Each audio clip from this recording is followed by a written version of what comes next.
భారతదేశ వ్యాప్తంగా సంచలనం సృష్టించినటువంటి ఆంధ్రప్రదేశ్ రాష్ట్రంలోని విజయవాడలో కృష్ణలంకలో సాయి కృష్ణ అనేటటువంటి కాపు యువకుడు 23 సంవత్సరాల కాపు యువకుడిని అత్యంత క్రూరంగా హింసించి చంపేసి శవం కూడా దొరకకుండా చేసి 40 రోజుల తర్వాత వైఎస్ఆర్ కాంగ్రెస్ పార్టీ అధ్యక్షుడు జగన్మోహన్ రెడ్డి గారు అదేవిధంగా వైఎస్ఆర్ కాంగ్రెస్ పార్టీ నాయకులు కొన్ని మీడియా సంస్థలు ఈ అంశాన్ని బయటకు తీసుకొని వచ్చిన తర్వాత ఈరోజు చంద్రబాబు నాయుడు గారు నిద్ర లెగిసి ఆ సిఐ ఎవరైతే ఉన్నారో నాగరాజుపై హత్యా నేరం కేసు నమోదు చేశారు. ఎట్టకేలకి సిఐ నాగరాజుపై హత్యా నేరం కేసు దర్యాప్తు అధికారిగా ఏసీపీ దైవప్రసాద్, తల్లి విజయలక్ష్మి వాంగ్మూలం నమోదు, కృష్ణలంక స్టేషన్లో క్లూస్ టీం పరిశీలన, సీసీ కెమెరా హార్డ్ డిస్కులు స్వాధీనం, సిపితో విచారణాధికారి నరసింహ కిషోర్ భేటీ. ఇక్కడే అసలు ఈ కేసులో న్యాయం జరగదు అంటానికి ఇక్కడే అసలు కీలకమైన పాయింట్. ఇప్పుడు ఇదే సిపి రాజశేఖర్ బాబు ఆరోపణలు ఎదుర్కొంటా ఉన్నాడు.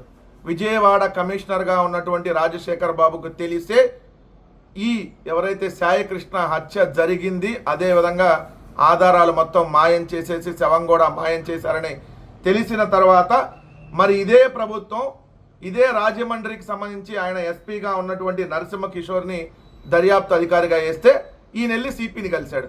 ఇంక ఈ కేసులో ఏం న్యాయం జరిగింది మీరే చెప్పండి.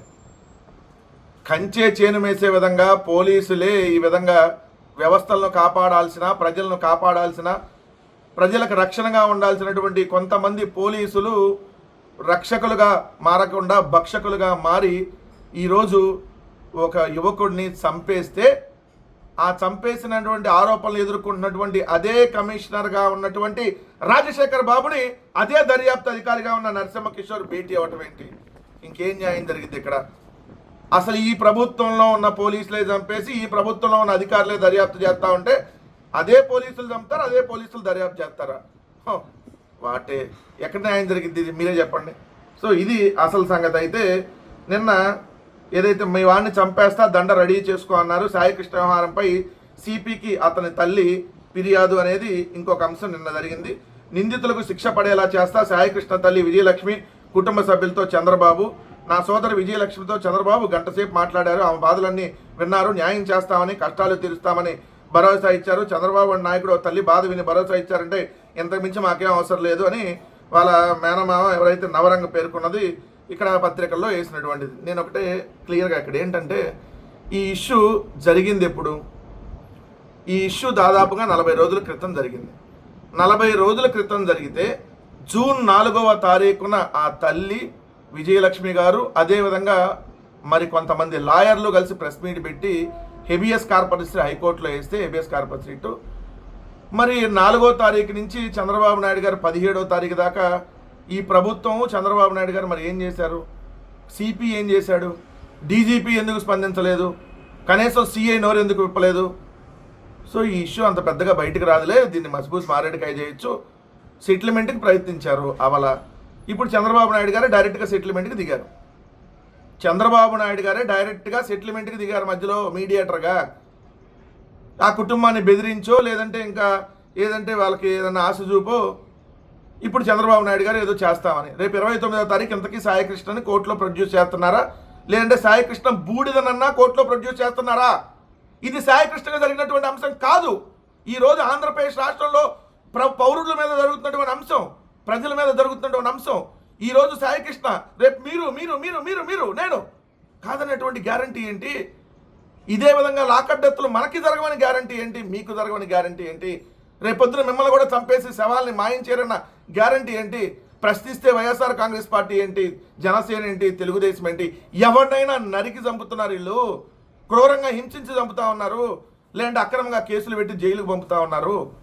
ఇది వ్యవస్థలో జరిగినటువంటి ఒక అన్యాయం, ఒక దుర్మార్గం.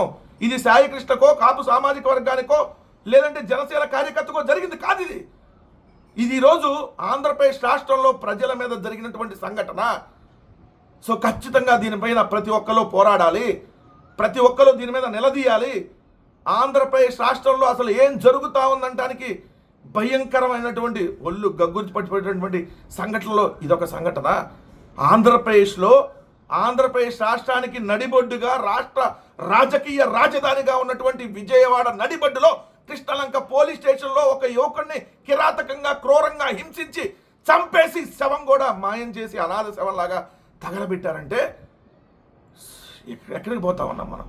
ఖచ్చితంగా దీని మీద న్యాయ విచారణ జరగాలి, సిబిఐతో ఎంక్వైరీ జరగాలి, రాష్ట్ర పోలీసులతో అయితే విచారణ జరగదు. ఇది రేపొద్దున దీన్ని మసిమూసి మారేడుకాయ చేస్తారు. అందుకనే చంద్రబాబు నాయుడు గారు నైస్గా వాళ్ళ కుటుంబాన్ని అక్కడికి పిలిపించేసుకొని ఏదో మభ్యపెట్టి మాయ చేసో లేదంటే బెదిరించో దీన్ని క్లోజ్ చేసేటటువంటి కార్యక్రమం చేస్తూ ఉన్నారు. సిస్టమ్ ఎంత ఫెయిల్యూర్గా నడుస్తుందో, రాజ్యాంగాన్ని ఎలా ఉల్లంఘిస్తూ ఉన్నారో, ప్రజాస్వామ్యానికి తూట్లు పడుస్తూ ప్రజాస్వామ్య వ్యవస్థలో స్వాతంత్రం వచ్చిన తర్వాత బహుశా లాకప్ డెత్లు చాలా మనం చూస్తుంటాం, కానీ లాకప్ డెత్ చేసి శవాన్ని కూడా కనపడకుండా బూడిద కూడా మాయం చేసిన మొట్టమొదటి సంఘటన భారతదేశంలో ఇదే. ఇలాంటి దారుణమైనటువంటి సంఘటన మీద ప్రతి ఒక్కరం కూడా నిలబడి పోరాడాల్సినటువంటి అవసరం ఉందని ఖచ్చితంగా గుర్తుపెట్టుకొని ప్రతి ఒక్కరు కూడా ఇలాంటి నిలదీయాలని చెప్పి కోరుతా ఉన్నా.